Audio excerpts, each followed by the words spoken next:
from the Washington, D.C. area. It's the Inside Scoop, all the news that our viewers want to know. Now, here's the host. Welcome to Inside Scoop. I'm your host, Catherine Reed. Tonight we're going to be talking about the school-to-prison pipeline. This is the second in a series of shows we'll be doing on this subject.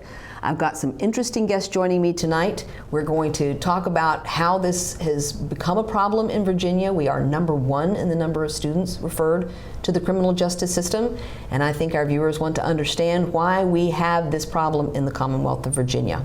But first, I want to say a word about one of our team members here on Inside Scoop, Jim Girardi. I don't believe I've ever sat in this chair doing a show without Jim on the other side of the glass, but he passed away unexpectedly last week. And so I want to acknowledge the fact that his family here at the studio at Fairfax Public Access is grieving the loss of a good friend, a great instructor, someone who added so much to this show. His memorial service will be on September the 27th at 11 a.m. at St. John Newman Catholic Church in Reston, and the family has said that everyone is welcome. So I hope you'll keep Jim Girardi and his family front and center in your thoughts. So welcome, Juliet Hiznay. This is your second time back on Inside Scoop. You are a wealth of knowledge because you have been working with families with children who are both special needs in many cases, and also have had a conflict with the criminal law system, criminal justice system, through a school situation. So why don't you just reacquaint our audience a little bit on how you got involved in this? Yes, and first I want to say I'm very sorry for your loss. I have gotten involved in this type of work, and this is really a labor of love for me because of my connection to children with special needs, and I do serve families directly in a legal practice, helping them navigate the system, the special education system. So in Virginia, disproportionately, according to the Center for Public Integrity, who actually charted all of this, Virginia has the highest number of students who are disabled, and that is a range of things that are considered disabled, referred to the criminal justice system. It's 33 students per 1,000 who are disabled, who are ending up being referred. But yet they only make up 13% of the entire student population in the Commonwealth of Virginia. What does that mean for the families that you work with? What is their level of security or insecurity about their children interacting with the school system and with law enforcement in the school system? Well, what it really means is that they're terrified that something's going to go horribly wrong for their children. And in fact, because of that, there was an effort during this last General Assembly to pass a law relating to disability and the use of evidence in misdemeanor cases, because a number of children have been prosecuted for behavior that we absolutely could expect out of them because it's related to their disability. And many feel that that is really an unjust situation, and so that bill, I'm happy to say, was passed and signed by the governor. Oh, fantastic. There were several other bills, I think, that did not get passed that also relate to this. Is the General Assembly trying to grapple with new concepts or ideas about the student resource officers and their presence in our school system, which has not always been the case? Certainly most of the people in the General Assembly probably didn't grow up in school systems in Virginia that had that. Do you think that these members are trying to struggle to understand? I think that the members of the General Assembly want to know what's happening, and they want to understand how to address behaviors, because everyone is in school to be educated, including children with disabilities and even children who are not identified who have behavioral challenges. But unfortunately, the zero tolerance policies that have been put in place really since about 1994 have really trickled down both through the federal system and the state system, and we've seen a lot of that in Virginia. There's a whole lot of state law on the books right now that really pushes us into this arena, including an astonishing provision of code that requires administrators to refer to in law enforcement any behavior that could possibly be criminal. And so that reporting requirement is really pushing a lot of this into the law enforcement arena.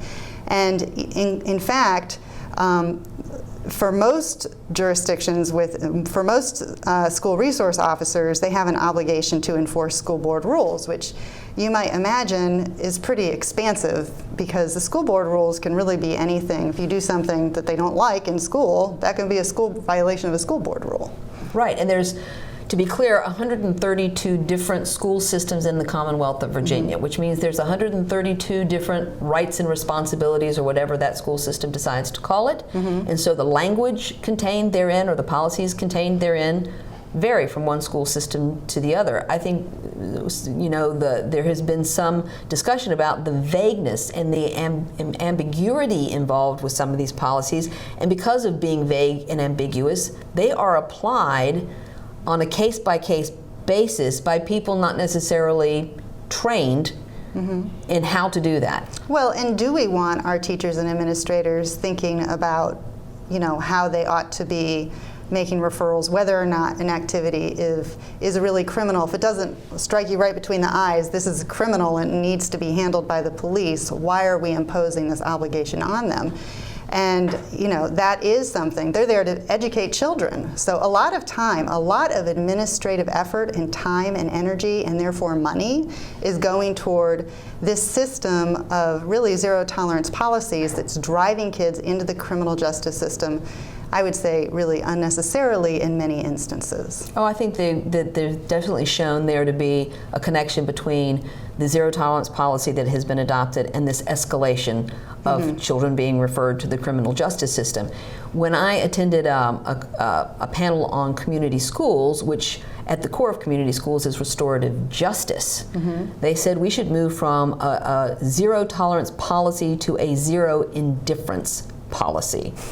And that made a very good point, that we were talking earlier about the fact that we don't ask often enough why a student is behaving the way that they behave. We go right to punitive, corrective, punishing behavior instead of trying to figure out why the student. So you had a wonderful story about that. Well, absolutely, and I think that this is something, restorative justice is something that's being explored by a number of school districts around the Commonwealth and needs to be pursued more. Yes, this question about children and why they behave the way they do, we make assumptions sometimes and we don't necessarily understand. It's not, a lot of people I think believe, well, this must be about me. And in other words, they're responding to the children thinking that they're intentionally trying to do something to bother and disrupt the classroom. Well, how about asking the kid? I recently was speaking with an elementary school teacher who had conveyed a story to me of a student he knew who was driving one of his colleagues really crazy in the classroom, was refusing to stay in the classroom, was refusing to do what he was told, was completely disengaging from the academic work, and there were problems with tardiness, there were problems with attendance, and finally it ended up involving a referral to the criminal justice system. However, when they sat down, at one point they actually said to this child, well, why are you doing this? And the answer was quite astonishing. It was nothing that anybody had ever considered. It turned out the child said, well, I came from a group home and I don't feel safe sitting in the front row of the class. I do not feel safe if there are people behind me. So if you tell me I have to sit in the front row of the class, I can't do anything in this classroom, I have to leave.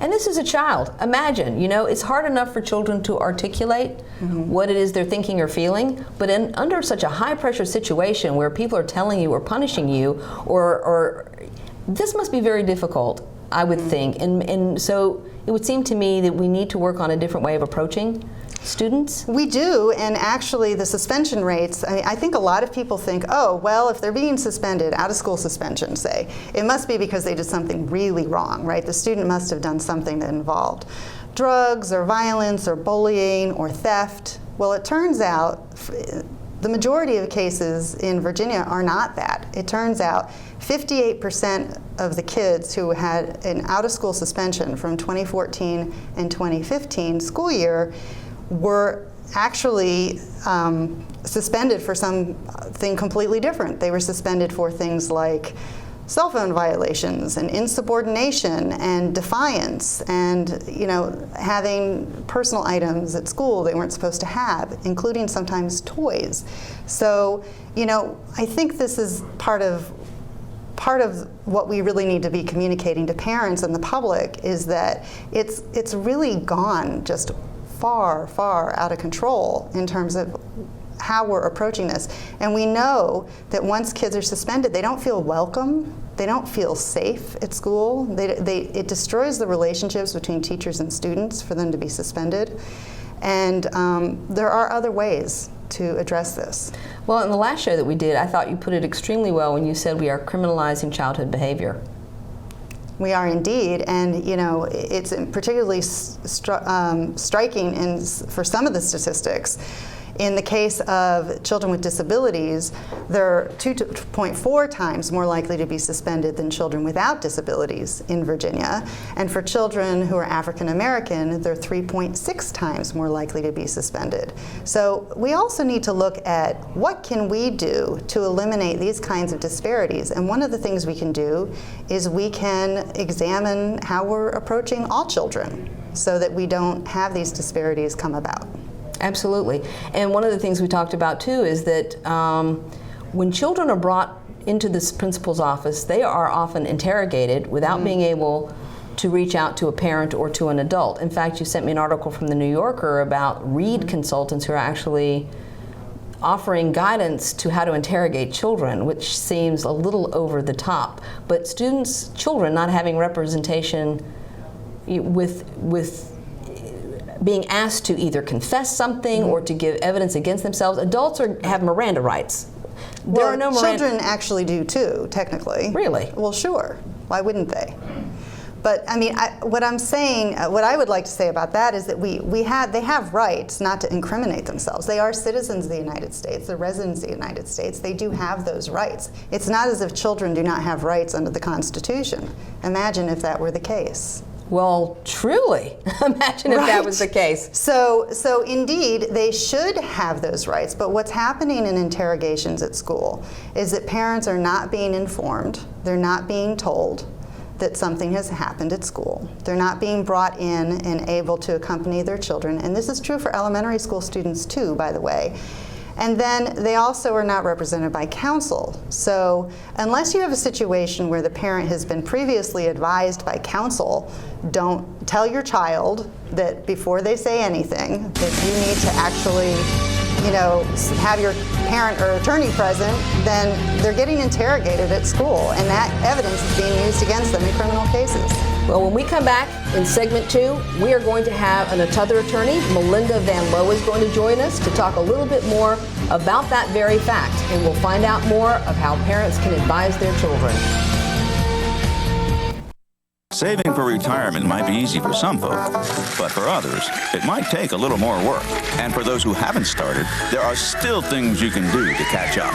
Oh, that is good news. Like getting out from underneath past debt. And don't get wrapped up with high-interest credit cards.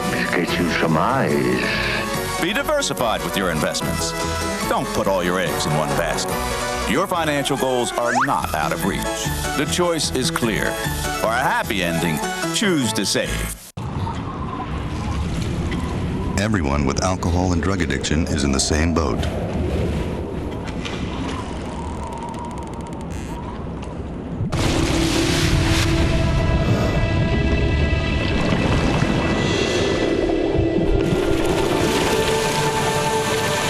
With treatment, you can find solid ground.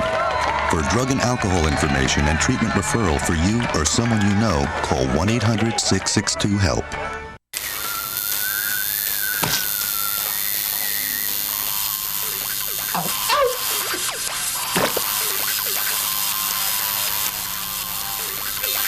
Dude, are you sure you want this tattoo? Because just do it.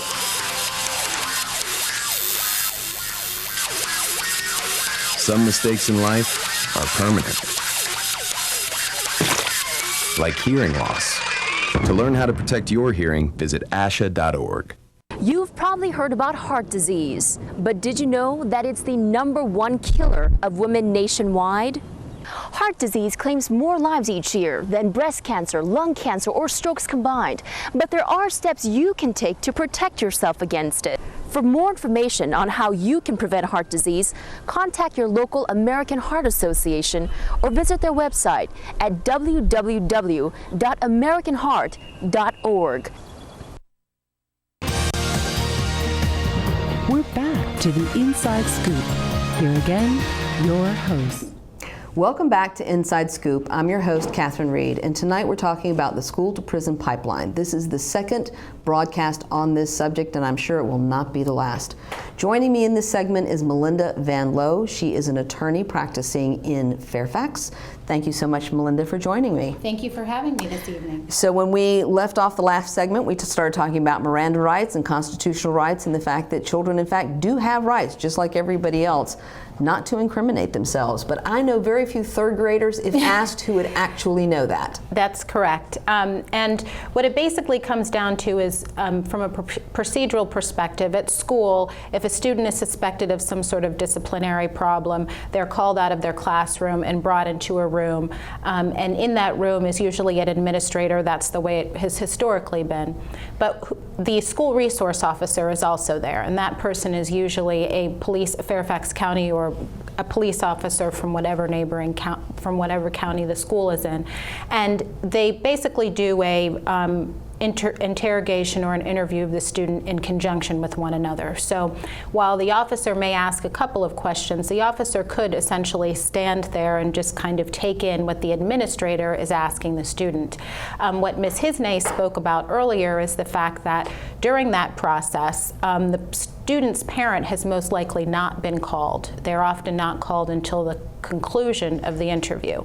And so the student is kind of taken off guard because they're taken out of the classroom, not usually informed as to what's going to happen to them during this interrogation period. They don't know what questions are going to be asked. And in addition to that, they're asked to usually bring their things with them, their backpack, that sort of thing. So what happens in this meeting is that not only is the student asked questions by the administrator and the school resource officer, but their belongings can also be searched. So their backpack can be searched. At that time, the student is very rarely aware, and most times they're not aware of the fact that these are things that are elective.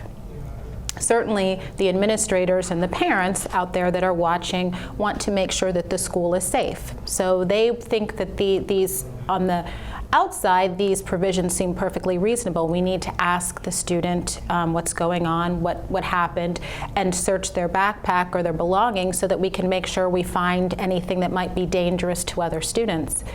The thing that you also have to take into account, however, is that the student that's being interrogated and searched, as Ms. Hiznay spoke about, has a constitutional right against unreasonable search and seizure, and they also have the right not to say things that would incriminate themselves. If this were just a school procedure by the administrators, then that would be one thing. But what ends up happening with the presence of the school resource officer is that can then cross the line into what is a police interrogation. What the student says during those moments with the administrator and the school resource officer absolutely can be used against them if this case is then referred to the criminal justice system. So what parents should know is that there is as you were discussing, the student rights and responsibilities packet. You really do need to go over that with your student with a fine-tooth comb so that you're aware of the types of things that could cause your student to be the subject of one of these interrogations.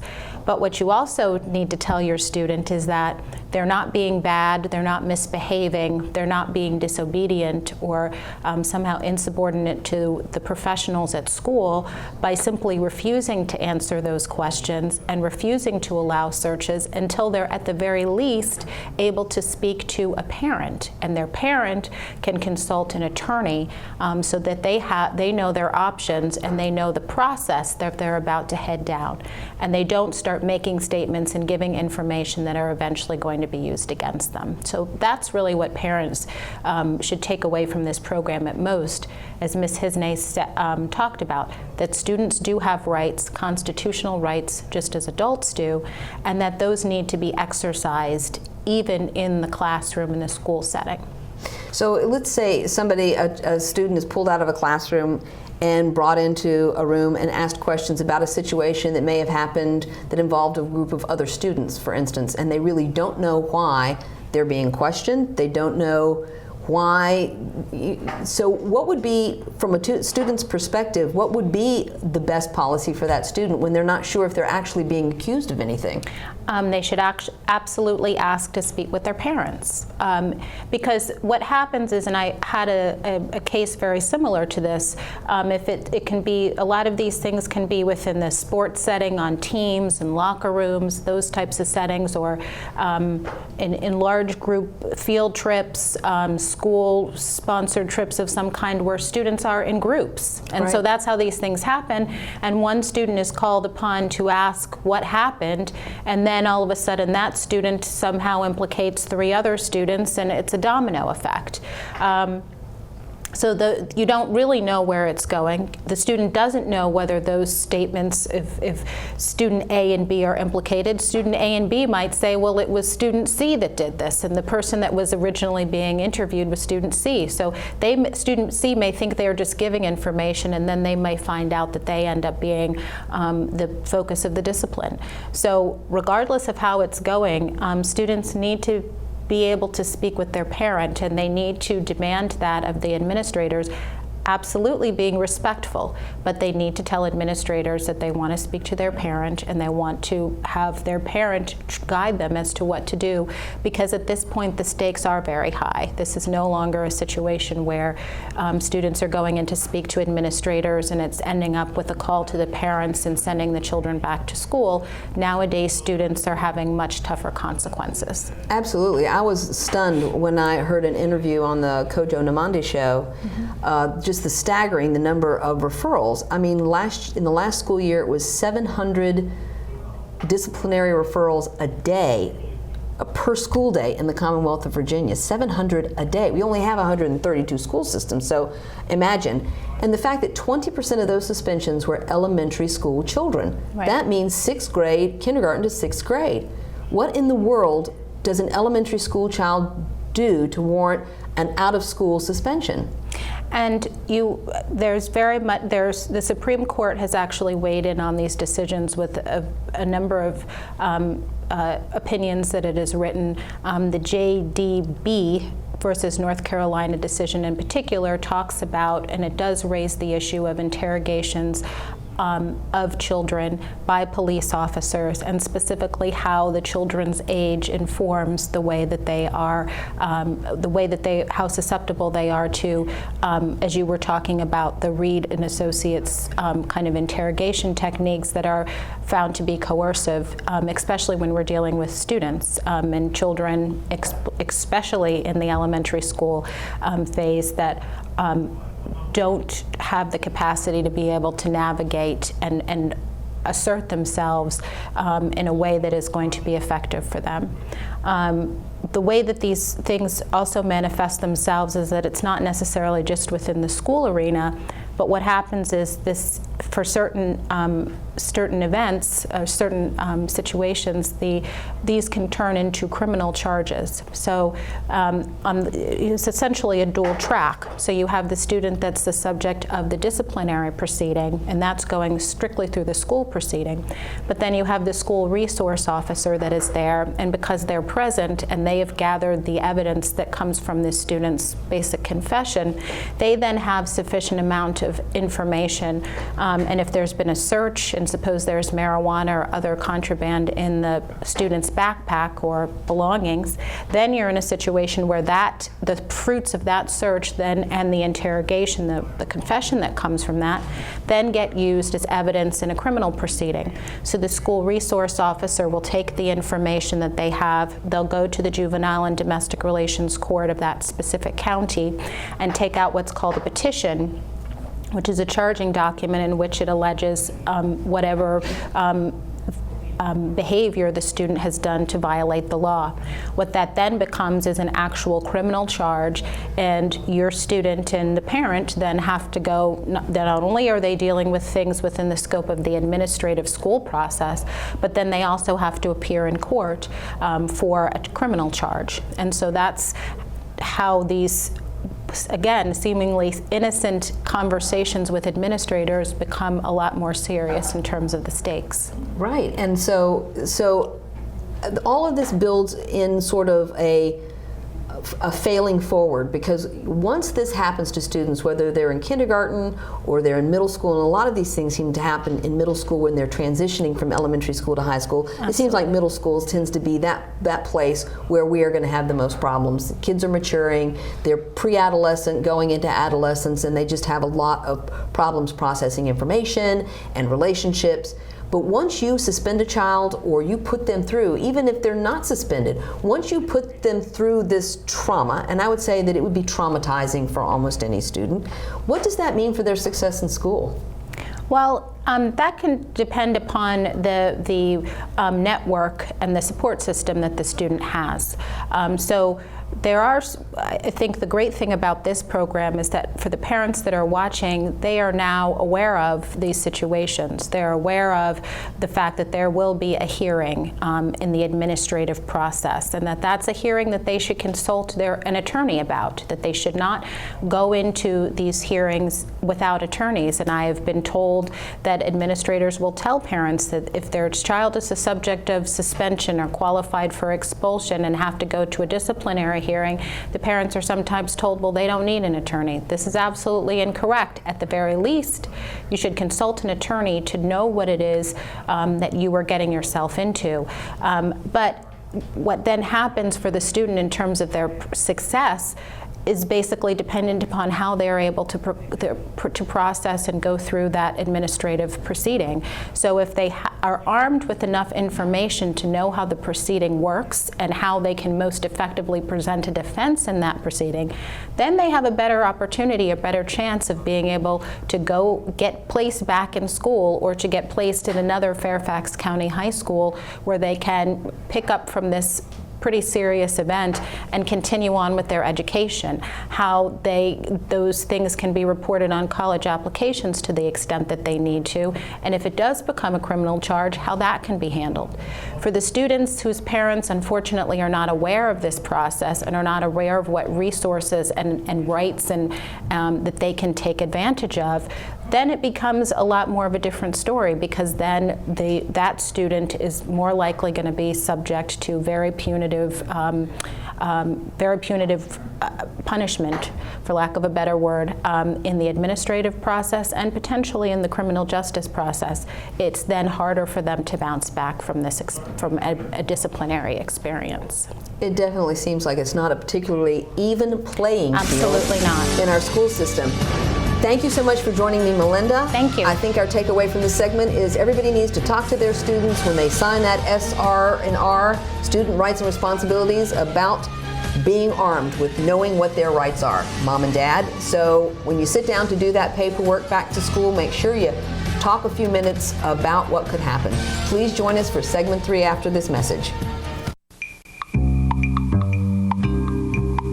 Around the world, 1 out of every 3 women will be beaten or otherwise abused in their lifetime, often by a family member or loved one. A future free from violence. It's all she's ever wished for.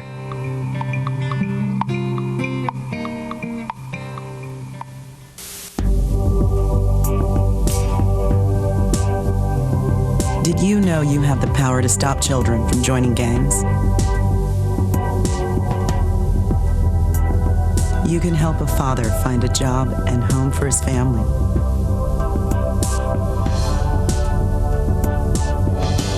You can assist a woman who can't afford the medicine she needs to live and the home she can't live without. You can choose to make a difference in our community. Support Volunteers of America, and you can help improve the lives of nearly 2 million Americans each year with programs and services that help individuals and families overcome their challenges to become as independent as possible. Support the programs that are working in our community. Contact Volunteers of America today. Call 1-800-899-0089. For some folks, saving for the future is easy, but for you, it might take a little more effort. Saving for your future is your responsibility, and there's a lot to save for. I never thought of that.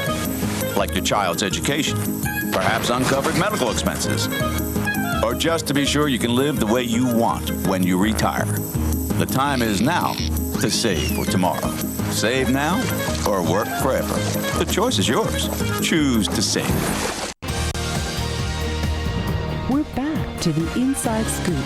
Here again, your host. Welcome back to Inside Scoop. I'm your host, Catherine Reed. We're talking about the school-to-prison pipeline tonight. This is the second in a series of shows on this topic. Joining me in this segment is Juliet Hiznay, and also joining us via Skype is Leslie Mehta, who is the legal director of the Virginia ACLU. Thank you, ladies, so much for joining us. Thank you. Thank you. So, Leslie, ACLU means the Americans for Civil Liberties Union, right? Correct. And that basically is an organization that protects all of our civil liberties. That's right. We protect civil liberties and civil rights, and we do so in a whole host of areas. Education, we deal specifically in this particular arena, but we deal with other issues as well, police misconduct and those kinds of things, but anything that deals with civil liberties or civil rights.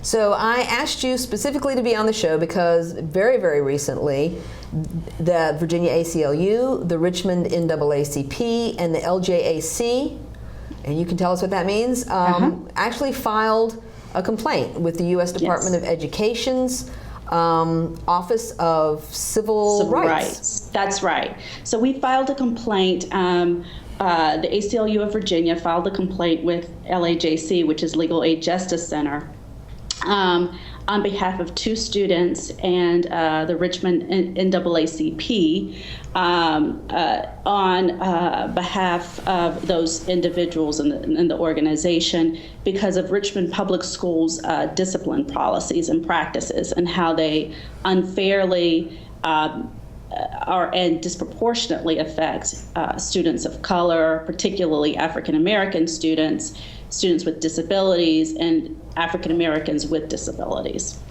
And what we do in that complaint is we ask the Office of Civil Rights to investigate those policies and procedures and to come up with adequate remedies to resolve those issues. Right, so the case is in and of itself intended to help to transform the system. I think that was a question that had been previously asked. This is not about a monetary settlement or anything like that. This is about bringing attention, and if I recall, there were 15 districts out of 132 that showed large disparities.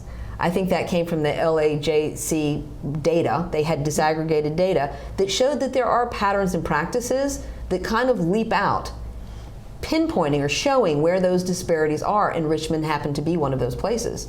Yes, unfortunately it's just one jurisdiction of many in the Commonwealth that has this problem. And one of the things that we bring to light in our complaint is that because of the different the vague and ambiguous disciplinary policies, it leads to this kind of a result. It leads to teachers essentially being in a position of trying to figure out which, how to administer these policies. And some of the things are, part of the problem is that some of these disciplinary policies include things like immodest attire. Possession of a cell phone is another kind of thing that we're talking about. We're not necessarily just talking about, as some would think, serious aggressions. We could, in some instances, they're very either minor offenses or things that you don't necessarily even know what that means. That's very interesting you mentioned dress code, because there's been a lot of discussion, mainly because dress code tends to target girls and young women, so disproportionately the people who are being sent home or suspended or called in or whatever are young women and girls. The length of their shorts, I know that was a friend of mine recently said that her child had an issue with that. So these, to me, when we were in school, did not result in me. I can remember wearing pants. I'll give you a perfect example. I wore pants to first grade in 1968. Girls were not allowed to wear pants to school. My teacher was going to send me to the office. I talked my way out of that. I did not get sent to the office. I did not get sent home, and I did not get sent to a school resource officer for wearing pants to school as a first grader, even though girls were not allowed to do that in 1968. But now all of a sudden, we've got law enforcement involved. That's one of the big problems. Some of the things that would have been resolved when I was going to school simply by a teacher saying, well, maybe you shouldn't do that, is being taken way farther than that now. And I think when parents are thinking about these issues, they have to understand that it's not the same environment as when they were going to school. Some of the issues that are being addressed by school resource officers, who are actually police officers who are in the school system, which is another whole issue, those things are being addressed by, in some instances, those police officers, as opposed to just a teacher saying, well, you shouldn't have done that, and don't do that again. And so that's a big problem, and we're hoping that with our complaint, some of these issues will be brought to light, and others will understand that it's more than just significant issues like assault or a gun. Yeah. I think people assume that somebody must have brought a gun to school, or there was a fight in the locker room, or somebody got assaulted on the bus. And exactly. And just the sheer numbers that have come out of this particular case that was filed is that for 2014-2015 there were 6,667 short-term suspensions in 1 year in the school system. That means that those children, for some period of the school system, are not being educated in the school. Right. In fact, they may not even be supervised. They may not be supervised. They may be at home unsupervised. So 1,800 of those, over 1,800 of those suspensions were elementary school children. 1,800 in a single school year. And 2,071 of those suspensions were for disruptive demonstration. What does that in the mean? World? Really, what is that? And I guess that is open to interpretation, which comes back to the overly broad and ambiguous policies. And that's part of the problem. So one teacher may think that it means one thing, and another teacher may think that it means another thing, which means that the same student could go into one classroom and the behavior would have resulted in, maybe the teacher saying, stop, don't do that. Whereas in another classroom, that could result in a suspension. It's arbitrary, it's ambiguous, and as we say in the complaint, it's vague. Jump in.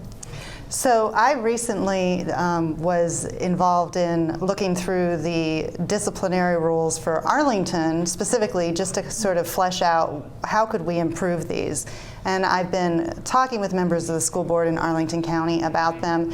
And what I discovered is not only are there catch-all phrases such as any other violation of school rules or any other see other, even as an attorney, I could not grapple with the fact that there was no way to predict what was going to land a student in a short-term suspension, a long-term suspension, or even an expulsion, because they have these catchphrases that encompass just about anything you want to put into them. And so that is really a problem. And what it does is it really invites discrimination, whether it's something that people are aware of or not.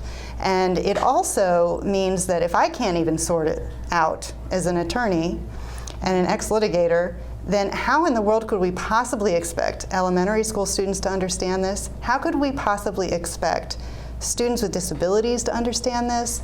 I mean, to me, I hear over and over again in these cases, well, you knew better. Well, I'm not so sure the kids do know better, and I'm not sure that it's clear what the rules are. Well, it's interesting because the two students in this particular case in Richmond, JR and AL, I think JR is a rising 8th grader, and I think JL is a rising 7th grader. Again, this comes back to the middle school years, which I think if we just really focused on pinpointing where some of the big problems are, it tends to be there. And it's 13 times more likely that African Americans with disabilities are going to be suspended in Richmond. And in this particular case, both these defendants or complainants do have learning disabilities. And so the fact that just being African American and having a learning disability makes you 13 times more likely to be in this huge pool of short-term suspensions seems to cry out for a resolution, one hopes, from the U.S. Department of Education that can then be rolled out as a best practices across the rest of the Commonwealth. Is that what we're looking for, Leslie? That's exactly what we're looking for. This cannot be explained away with mere differences in behavior.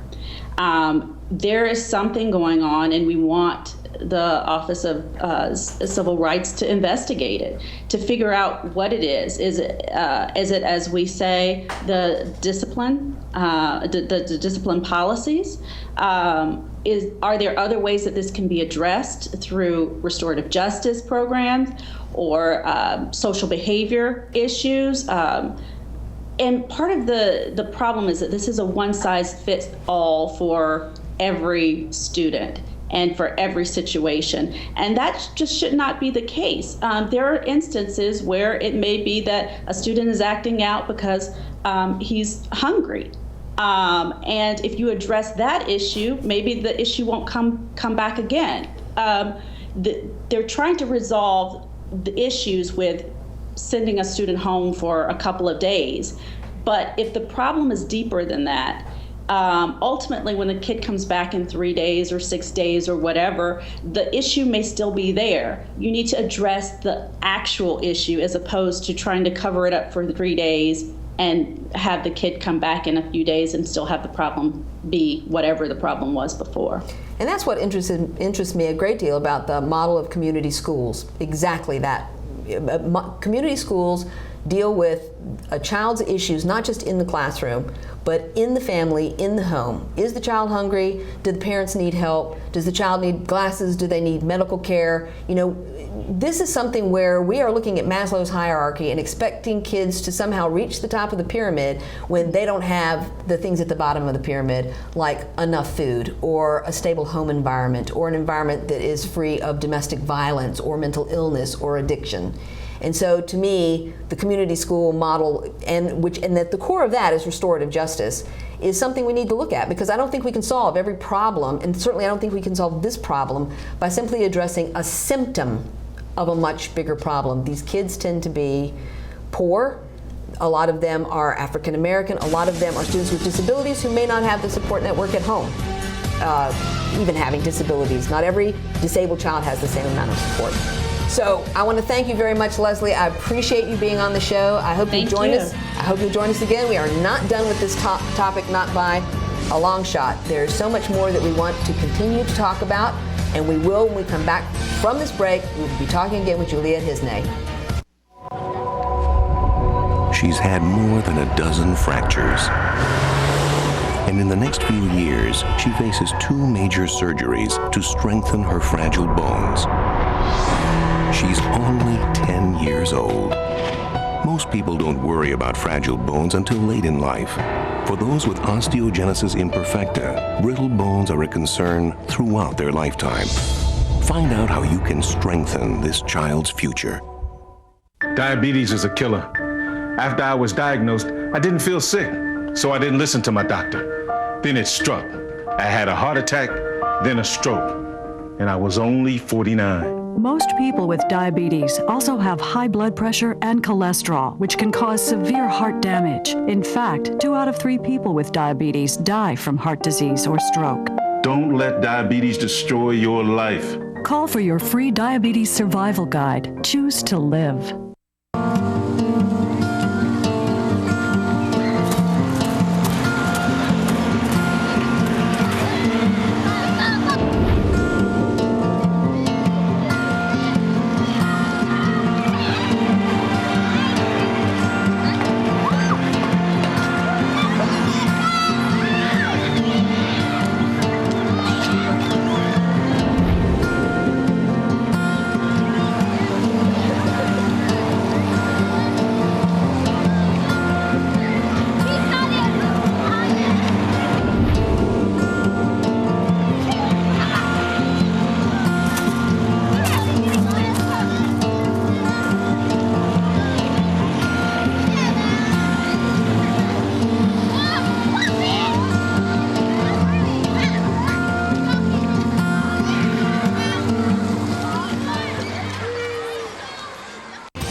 we're back to the Inside Scoop. Here again, your host. Welcome back to Inside Scoop. I'm your host, Catherine Reed. We're talking about the school-to-prison pipeline. Here in our final segment, we have Juliet Hiznay back with us again. And what we want to talk about right now, after talking with Leslie, is what can be done today. What are some of the things, or the lens through which we should be looking at some of this and talking about what can be done immediately? Well, I think it's pretty clear that the zero tolerance policies are not resulting in good outcomes. And really teachers are overwhelmingly finding it very difficult to manage behavior in the classroom. There is absolutely no question that this is very challenging for teachers. They're very frustrated by it. And it seems like the go-to has been just remove them from the classroom. But what does that mean from a practical standpoint, to remove students from the classroom? It often means that the students who are most vulnerable and least academically successful are now actually getting zeros for every day that they're out. They're not able to do their work in some schools. They will not allow them to sit for exams when they're suspended, and they can end up failing an entire quarter or even more than a quarter as a result of suspension from school. So this is not a small thing for a student. This has very real consequences for them academically. There's social consequences. When people don't show up to school, everybody knows about it. It's not as if this is unknown. So, I know you want to talk about restorative justice, but I think that there are other less organized ways that we can approach student behavior in the classroom that are a lot simpler, actually. It has to do with treating children with some dignity and respect. And we talked a lot during the first show that I did with you about how there are these battles for control that happen in the classroom, right. And a whole lot of these suspensions are happening because students are being perceived as being defiant or disrespectful or insubordinate. Well, let's start out with, how about figuring out why that's going on? Is there something in particular that's bothering the student? Is the student being bothered by another student at school? Is there a bullying situation that's going on? Is the student struggling with feelings of academic failure? Does the student have a history of trauma, like the story I told earlier of the student who could not sit in the front row? He had to sit with his back to other people, his back to the wall. His back to the wall with no one behind him, because otherwise he was fearful. So these are very real things. Children are human beings too. And with the onset of the zero tolerance policies, I think some of the common sense has left the classroom, to be honest with you. And there are excellent educators who manage behaviors very beautifully. And they many times will go the extra mile to try to figure out, how can I problem solve for this student? But when the rules are so vague and the students really find themselves under a microscope in the school setting, that's not healthy. That doesn't feel good for them. We know from research that students need more exercise than they're getting. We know that when they exercise more, they have more phys ed, they have more recess time, they actually perform better academically. This is in spite of the fact that it means there's less instructional time. Okay. We know that the suspensions result in very poor outcomes. So we really need to kind of put our thinking caps on about how we're going to solve these issues and how we're going to resolve them without doing something that's been proven to be ineffective. That's true, and this is something that snowballs. Mm-hmm. So while you might be solving the immediate problem in your classroom, you've now created a problem for this child, which on top of other problems the child already has, ends up snowballing to the point where it's just added on and added on and added on. And I think a lot of students who already struggle on many levels, for not just these things in the school or in the classroom, but situations at home, are just going to end up targeted because of this inability to communicate effectively their children, and the lens through which instructors or administrators see them as being the source of a problem and not somebody who has a problem that needs to be solved. So I do think that simply changing the lens for how we're treating this, not as a problem to be solved, but a person who has a problem that needs to be solved, would go a long way. Even, to your point, aside from any policies or anything dramatic, changing the way we approach it. Well, and one thing I've noticed in my practice is that who a child is placed with in a classroom can make a tremendous difference. And even something as small as personality and temperament can make all the difference for a kid. So, principals do that they do go through that pairing, process to try to figure out where should the child be, what classroom should they be in.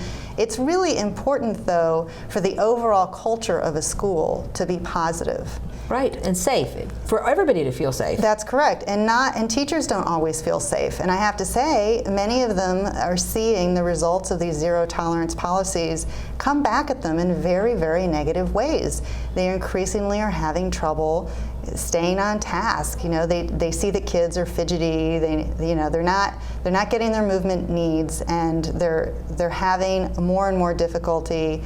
A lot more of their time is being taken up by these discipline issues in the classroom.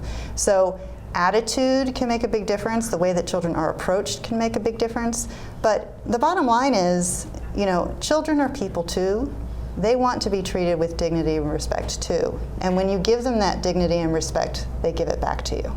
That makes sense to me, and it also makes sense to me that the emotional needs of children are very different as they go through elementary school, middle school, and high school. Mm-hmm. And again, we can't treat elementary school kids the same way we treat high school kids. And also the fact that, while you might move an elementary school child to another classroom and there might be a period of adjustment, we've had situations where we have moved high school students to a different high school that had very tragic results. Mm-hmm.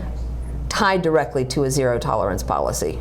And so it seems to me that we need to look at this data. We need to look after this many years as to what exactly has happened in the application of some of these policies. Mm-hmm. And in the face of the fact that we are not doing well as a state, that we really need to look at this data or interpret it differently. I agree, and a lot of this is a cultural change. Locally, actually, Fairfax County Public Schools has done a tremendous amount of work, both on reforming their student rules and responsibilities program, as well as looking at trying to launch restorative justice district-wide.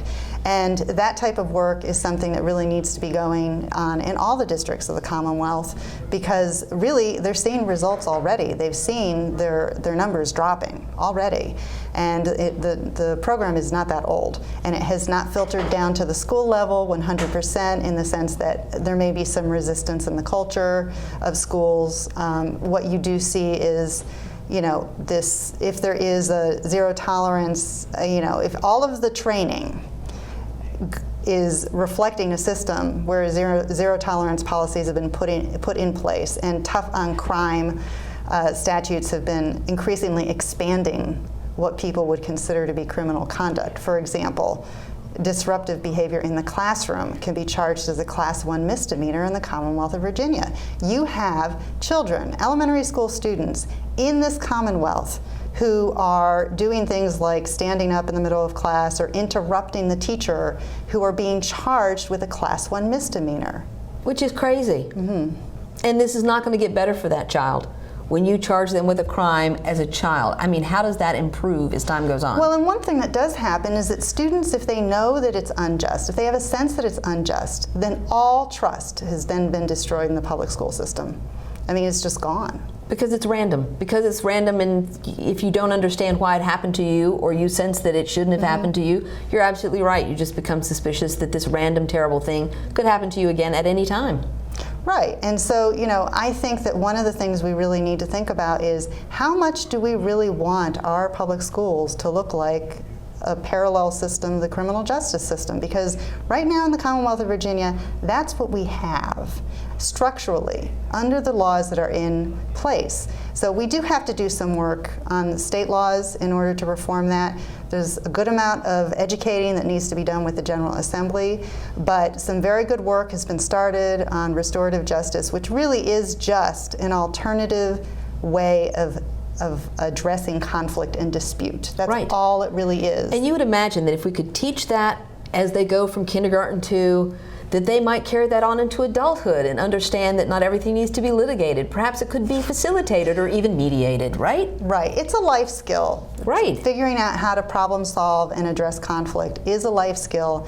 And, from what I understand, in Fairfax, people who have been involved in the restorative justice program in Fairfax, even people who were resistant initially, really come out in overwhelming numbers being supportive of it.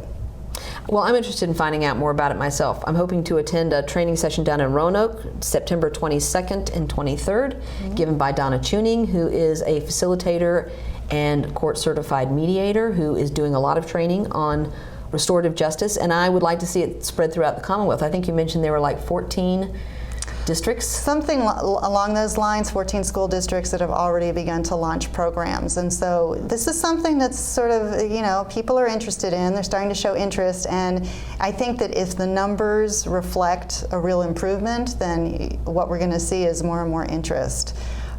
So, is this something that parents, when we talk about what can parents do, even community members who don't have kids in school, who see that there has to be a better way, or that there's a community interest that should be in place here about what we are doing in our school systems. Going to a school board meeting, contacting your superintendent of schools, how do people reach out to a school system to say, I think that maybe you should look at this, or this is going on somewhere else in Virginia or in the county next door?